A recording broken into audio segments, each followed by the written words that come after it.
আচ্ছা বলো তো, মানুষের সব থেকে দুঃসাহসিক পদক্ষেপ কোনটি? এহে, এটা তো সোজা প্রশ্ন। পাতলা পায়খানা হয়েছে যাই নাও, যে পাত দেওয়া সাহস করা পারে সেটা হলো সব থেকে দুঃসাহসিক বড় পদক্ষেপ। Good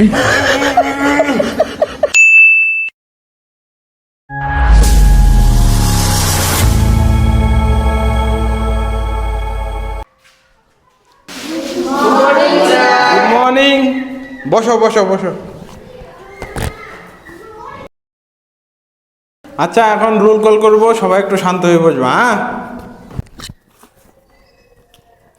roll number 1, roll number 2, roll number 3, roll number 4।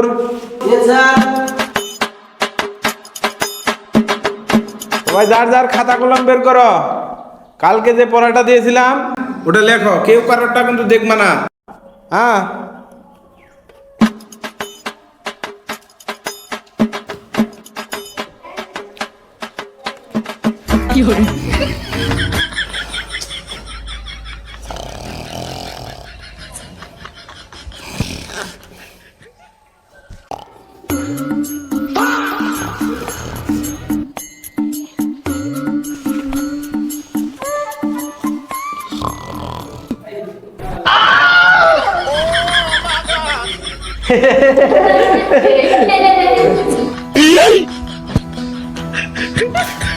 তাহলে বুঝলে তো, ইহাকেই বলে ঘুম।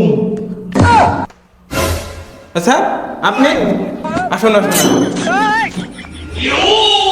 বসো তোমরা সবাই, বসো সবাই। এই আসলাম পরিদর্শন করতে স্কুল, কেমন পড়াশোনা চলছে দেখি। পড়াশোনা তো খুবই সুন্দর চলছে। যদি আপনার কিছু জিজ্ঞাসা করার থাকে করতে পারেন। সে তো যাচাই করতেই হবে। তোমরা সবাই ভালো আছো তো? তাহলে তোমাদের কিছু প্রশ্ন করি।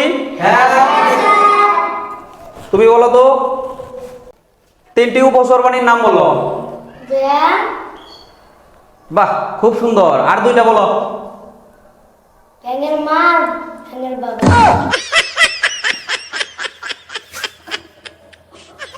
তুমি দাঁড়াও তো। নিউটন যে আপেল গাছের নিচে বসে মাধ্যাকর্ষণ শক্তি আবিষ্কার করেছিল, সেই আবিষ্কার থেকে আমরা কি শিখতে পারি? স্যার, আমরা এই আবিষ্কার থেকে বুঝতে পারি যে সফলতা পাওয়ার জন্য ক্লাসরুমে বসে থাকার থেকে গাছতলায় বসে থাকা বেশি দরকার। এই তুমি বসো তো। স্যার, বুঝবো। যাও, তাড়াতাড়ি আসবা। এবার একটা প্রশ্ন ধরছি, দেখি তোমাদের মধ্যে কে পারে। পরিবেশ কাকে বলে বলো তো, কে পারো দেখি। স্যার, আমি পারবো। বাহ, খুব সুন্দর। তুমি বলো, দাঁড়াও। পরিবেশ, পরিবেশ।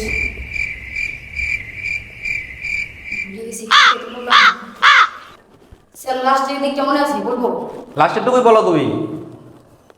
স্যার, একবার লাস্টে। লাস্টের টুকুই বলো। কাকে পরিবেশ বলে?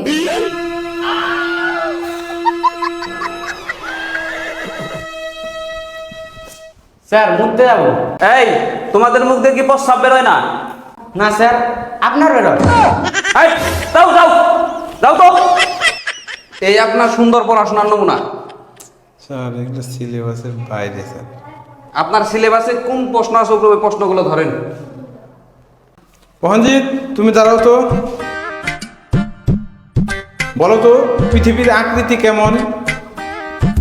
স্যার, পৃথিবীর আকৃতি গোলাকার। এইটা একটা প্রশ্ন হলো। পৃথিবীর আকৃতি যে গোলাকার, তার প্রমাণ কি? স্যার, এর আগে আমি লিখছিলাম পৃথিবীর আকৃতি 3 কোণা, তাও কেটে দিছে। তারপরে লিখছিলাম 4 কোণা, তাও কেটে দিছে। যতবার যা লিখছি সবই কেটে দিছে, খালি গোলাকারটাই বাকি ছিল। তার মানে আমি শিওর পৃথিবী গোলাকার। আমি সব বুঝে গেছি, সব আমি বুঝতে পারছি। তোমাকে একটা আমি প্রশ্ন করছি, উত্তরটা কিন্তু দিবা তুমি। ধরো তোমাকে একটা সিংহ তোমার পিছনে ধাওয়া করলো, তুমি তখন কি করবা? স্যার, তখন আমি দেওয়াল টপকে দৌড়ে পার হয়ে যাব। সিংহ যদি দেওয়াল টপকে পার হয়ে যায়, তখন তুমি কি করবা?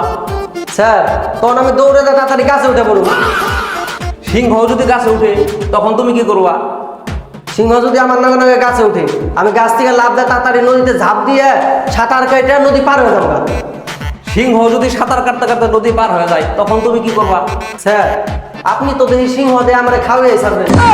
আপনি কি আমার পক্ষে না সিংহর পক্ষে এটাকে বলতো? আরে এটা প্রশ্ন আপনার ছাত্রের উত্তর দেখছেন। আর একটা প্রশ্ন করবো, লাস্ট, সঠিক উত্তর দিবা কিন্তু। এবার কিন্তু সঠিক উত্তর দিবি। ঠিক আছে। আচ্ছা বলো তো, মানুষের সব থেকে দুঃসাহসিক পদক্ষেপ কোনটি? এহে, এটা তো সোজা প্রশ্ন।